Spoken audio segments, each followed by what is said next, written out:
MLA quota కింద అభివృద్ధి పనులకు ప్రత్యేక నిధులు కేటాయించుకోలేని అసమర్థుడు మల్కాజ్గిరి ఎమ్మెల్యే మర్రి రాజశేఖర్ రెడ్డి అని కాంగ్రెస్ పార్టీ కార్పొరేటర్లు ప్రేమ్ కుమార్, జితేంద్రనాథ్, ఆ పార్టీ సీనియర్ నాయకులు వెంకటేష్ యాదవ్, సతీష్, శ్రీనివాస్ ఆరోపించారు. స్థానిక అధికారులను బ్లాక్మెయిల్ చేస్తూ వేధింపులకు పాల్పడుతున్న ఎమ్మెల్యేపై అధికారులు, ఉద్యోగులు పెన్ డౌన్ కార్యక్రమం మల్కాజ్గిరి నుంచే మొదలు పెట్టబోతున్నారని వారు పేర్కొన్నారు. నియోజకవర్గంలో అభివృద్ధి పనుల కోసం వినతి పత్రాలు అందజేస్తూ ఎమ్మెల్యే కాలం గడుపుతున్నారని వారు ఆరోపించారు.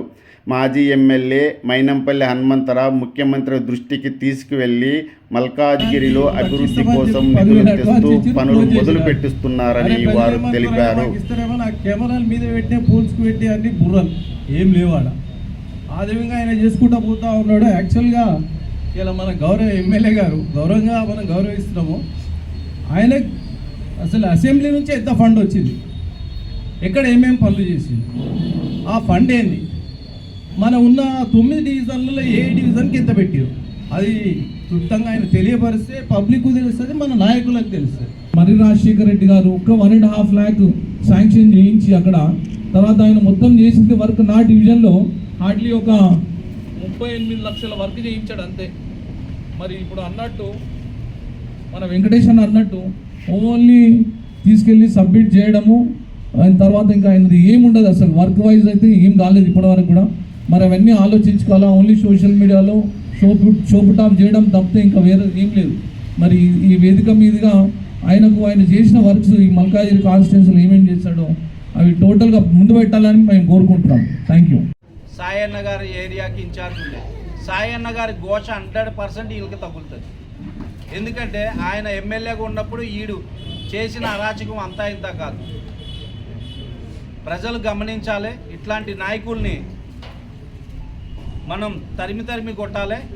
ఇట్లాంటి నాయకులు ఎప్పుడు కూడా ప్రజలకు ఉపయోగపడే నాయకులు కాదు, ఓన్లీ బిజినెస్లు చేసుకోవడానికి, మంది మీద బురద జల్లటానికి తప్ప దేనికి పనికిరారు. ప్రజలు గమనించి ఇట్లాంటి నాయకులను తరిమి కొట్టాలని కోరుకుంటాం. ఇంకొక విషయం, తెలంగాణ గవర్నమెంట్ ఏర్పడి ఒక 1 year అయింది. వీళ్ళు పెద్ద ధర్నాలు చేస్తున్నారు 1 yearలో ఏం చేయలేదని. వీళ్ళేదో పీకినట్టు గవర్నమెంట్ అంటారు.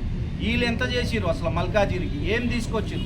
ఇప్పటివరకు అయినా ఏదైతే డెవలప్మెంట్లు ఉన్నాయో అవన్నీ మైనంపల్లి హనుమంతరావు గారు తీసుకొచ్చింది. కావాలంటే రికార్డు పరంగా నిరూపించడానికి మేము సిద్ధంగా ఉన్నాం. మీరు నిరూపిస్తారా ఎన్ని తెచ్చిరు, ఏం తెచ్చిరు? తెలంగాణ గవర్నమెంట్ పేదల గవర్నమెంట్, కాంగ్రెస్ గవర్నమెంట్ అంటే పేదల గవర్నమెంట్, బీఆర్ఎస్ గవర్నమెంట్ అంటే ధనికుల గవర్నమెంటు, ధనికులకి పనిచేసే గవర్నమెంటు.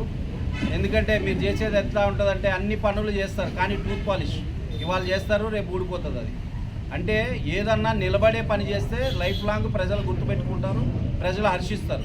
కానీ వీళ్ళు ఏం చేస్తారంటే టూత్ పాలిష్ పని చేసే 10 సంవత్సరాలు మొత్తం అంతా నాశనం చేసి 7 లక్షల కోట్ల అప్పులు చేసిరు, ఏడకాడ కూలిపోతున్నాయి.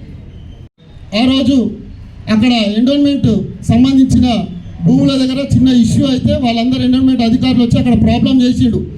ఈయన అక్కడికి వచ్చిండు కానీ ఆయన ఏం చేయలేడు. ఆ రోజు మన ఎక్స్ఎమ్మెల్యే మన మైనంపల్లి హనుమంతరావు గారి జన్మదినం, ఆ రోజు January 10 అన్న అవుట్ ఆఫ్ స్టేషన్ పోయిండు. మేము అన్నకి ఫోన్ చేసి అన్న ఇంత బిజీ ఉన్నా కూడా అక్కడ ఫోన్ చేపిస్తే అక్కడ అధికారులతో మాట్లాడడం జరిగింది. అక్కడ నుంచి ఇమ్మీడియట్గా వెళ్ళిపోమని చెప్పడం జరిగింది. ఆ తర్వాత ఈయన ఏమంటాడు, నేను వాళ్ళందరినీ ఇంటికి పిలిపించి వాళ్ళకు స్టే ఇప్పించాడు. స్టే ఎవరినైనా స్టే ఎవరైనా ఇస్తారు కానీ దానికి పర్మనెంట్ సొల్యూషన్ ఎవరు చేయాలా? ఆయనకు చేతన కాదు చేయడానికి. ఖాళీ ఇంట్లో కూర్చోబెట్టుకుంటాడు, ఫోటో దిగుతాడు, పేపర్లు వేయించుకుంటాడు అంతే. మళ్ళీ 2 రోజుల తర్వాత మైనంపల్లి హనుమంతరావు గారిని అక్కడ తీసుకుపోవడం జరిగింది. ఇక్కడ JLS నగర్ వాసులు కూడా ఉన్నారు. ఇలా ఎవరైతే బాధ్యతలు ఉన్నారో, ఇక ఫరీద్ ఉన్నాడు, ప్రభాకర్ ఉన్నాడు, ఇక్కడ అందరు ఉన్నారు. ఆ రోజు మన ఎవరైతే ఎండోన్మెంట్ మినిస్టర్ ఉన్నారో వాళ్ళతో మాట్లాడడం జరిగింది. దీనికి పర్మనెంట్ సొల్యూషన్ ఇవ్వమని చెప్పిండు. ఖచ్చితంగా చేస్తా అని చెప్పి ఆ రోజు హామీ ఇచ్చిండా లేదా? ఇచ్చిండా? అది ఎమ్మెల్యే చేసిండా? ఇగో వాళ్ళు 1 year ప్రోగ్రెస్ అని చెప్పి పెట్టుకొని ఇగో ఇచ్చింది. వాళ్ళు వీడియోలు పెడతారు 1 year అండ్ ప్రోగ్రెస్ అని చెప్పేసి. మరి స్థానిక ఎమ్మెల్యే ఈ సంవత్సరంలో ఎంత అభివృద్ధి చేసిండు, ఆయన నిధులతో ఎంత మల్కాజ్గిరి అల్వాల్ ప్రాంతంలో ఎంత అభివృద్ధి చేసిండని మరి దొంగ హామీలు ఇచ్చి మరియు అన్ని కుల సంఘాలకి కాలనీలకి బస్సులకి హామీలు ఇచ్చి మరి గద్దెకెక్కిండు. ఈ సంవత్సరం లోపల మరి ఆయన ఏం చేసిండు అనేది ముఖ్య సారాంశం ఈ యొక్క ప్రెస్ మీట్.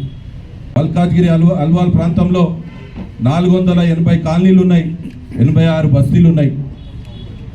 అసెంబ్లీ ఎన్నికల్లో వచ్చి దాదాపు ప్రతి కుల సంఘాలకి మరియు ఎస్సీ బీసీ మైనార్టీలకి కుర్మా సాగలి మంగలి ప్రతి ఒక్క కులాలకి అందరికీ దొంగ హామీలు ఇచ్చి వాళ్ళకు డబ్బులు ఇస్తా అని చెప్పేసి ఈరోజు గద్దెకెక్కిండు. అలాగే మరి అల్వాల్ ప్రాంతంలో మరి చాకలి ధోబిఘాట్కి కాంపౌండ్ వాల్ కడతా అని చెప్పేసి మరి ఆనాడు ఎలక్షన్ ముందు హామీ ఇచ్చిండు. ఇంతవరకు కూడా ఒక ఇటుక కూడా అక్కడ పేర్చలే. అలాగే మంగళ వాళ్ళకు కూడా 5 లక్షల రూపాయలు ఇస్తా అని చెప్పిండు. మరి ఆ మంగళ వాళ్ళకు కూడా ఇంతవరకు ₹1 కూడా ఇవ్వలే. ప్రతి కుల సంఘాలు అరే ఇట్లాంటి బఫూన్ ఎమ్మెల్యే, ఇట్లాంటి దొంగ ఎమ్మెల్యే మేము ఎన్నుకున్నామా అని చెప్పి ఇప్పుడు బాధపడుతున్నారు. Please like, share and subscribe.